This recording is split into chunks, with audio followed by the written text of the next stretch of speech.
नाज़रीन, 1964 में पाकिस्तान में टेलीविजन का आगाज होता है। इससे कबल एंटरटेनमेंट का बड़ा जरिया प्रिंट मीडिया, रेडियो और सिनेमा हुआ करता था। टेलीविजन को पाकिस्तानी अवाम में मकबूल बनाने के लिए ड्रामों का सहारा लिया गया और तारीखी, समाजी और मज़ाहिया ड्रामे तख्लीक किए जाने लगे। शुरुआत में जो ड्रामाज दिखाए गए उनके बनाने वाले लोग खालिस लिटरेरी और पढ़े लिखे होने के साथ साथ प्रोफेशनल, वसील मुतालिया, फन के कदर शनास और वतनी अजीज की मट्टी में गुंधे हुए होते थे, जिन्होंने भरपूर तख्लीकी और तकनीकी सलाहियतों से मदद लेकर यादगार ड्रामे तश्कील दिए। उन लाजवाब लिखारियों में इशफाक अहमद, नसीम हिजाजी, अहमद नदीम कासमी और मुस्तनसर हुसैन तारड़ जैसे लोग, हदायतकारों में अयूब खावर, काजम पाशा, एहतशामुद्दीन और फजल कमाल जैसे लोग, और अदाकारों में काजी वाजिद, मोइन अख्तर, ख़याम सरहदी और अतहर शाह खान जेदी जैसे लोग पाए जाते थे। लोग आज भी माजी के इन ड्रामों को याद करते और बार बार देखते हैं, क्योंकि उनके अंदर तगड़ी स्क्रिप्ट, जानदार एक्टिंग और मौजू मौसीकी पाई जाती थी। खुदा की बस्ती,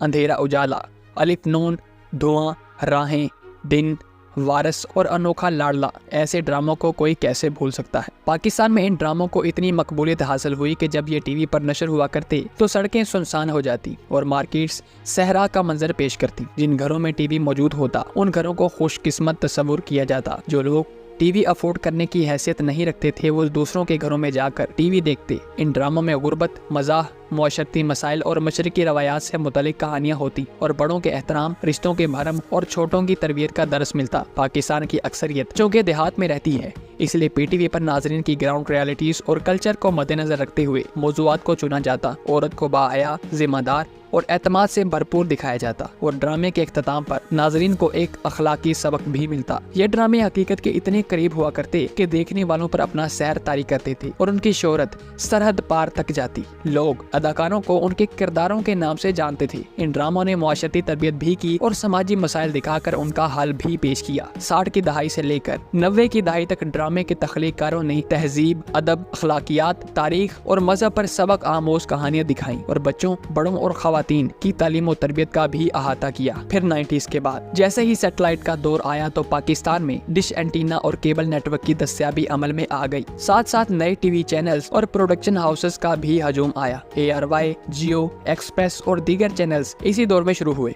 दूसरी तरफ पीटीवी मुआशी लिहाज से बतदरीज कमजोर से कमजोर तर होता गया। कंटेंट की बहुतात तो हुई, लेकिन 2010 के बाद ड्रामों का मयार भी गिरता चला गया। अब हुआ कुछ यूं कि एड एजेंसियों ने ड्रामे बनाने शुरू कर दिए और बेहतरीन ड्रामा निगारों की जगह डाइजेस्ट निगार मैदान में उतर गई और मॉडलिंग करने वालों ने अब अदाकारी की जानब रुख कर लिया। ड्रामा इंडस्ट्री एक मुनाफा बख्श कारोबार बन गया और टॉक शोज और मॉर्निंग शोज की भरमार हो गई, जिन्होंने अखलाकियात का जनाजा निकालना शुरू कर दिया। इस तरह कमर्शलिज्म की इस लहर ने पाकिस्तान में मायारी ड्रामे की इस रवायत का इस्तेहसाल शुरू कर दिया। अब ड्रामों में अखलाकी इसबाक पर मबनी कहानियां मफकूद होती गई। अगरचे कुछ अच्छे ड्रामाज भी आते रहे, लेकिन ज्यादातर चैनल्स और प्रोड्यूसर्स ने नोट छापने के लिए मगरब की तकलीद शुरू कर दी। पहले भारत की तकलीद में सास बहू की लड़ाइयाँ ड्रामों का मौजू बनी। फिर मुआशरे को मुंतशिर करने के लिए मौका परस्ती, जादू टोना, हसद, तलाको खुला, कोर्ट मैरिजेस, हलाला, औरत को आजादी के नाम पर घर से निकालना, गैर मर्दों से आजादाना इख्तलात, नाजायज तल्लुकात, लव स्टोरीज, घरेलू नाचाकियों और जिनसी ज्यादती को मौजूआत का हिस्सा बनाया गया। ड्रामों में नीम और या औरत और बोल्ड सीन दिखाए जाने लगे। तवज्जो कहानी से ज्यादा ग्लैमर पर होती चली गई और एक ही थीम के इर्द गिर्द हर ड्रामा घूमता हुआ नजर आने लगा। कभी नंद और भाभी की घरेलू सियासत को दिखाया जाता रहा और कभी साली और बहनोई के मुआशके को। इन ड्रामों में सबसे ज्यादा जो लफ्ज सुनने को मिलता है वो तलाक है। हालांकि हदीस मुबारक का मफहूम है कि हलाल चीजों में अल्लाह ताला को जो सबसे ज्यादा नापसंद चीज है वो तलाक है। अगली वीडियो में हम बात करेंगे कि कैसे ये पाकिस्तानी ड्रामे हमारे मुआशरे और हमारी अगली आने वाली नस्लों में जहर घोल रहे हैं। वीडियो पसंद आई है तो लाइक और चैनल पर नए हैं तो सब्सक्राइब करना मत भूलिएगा।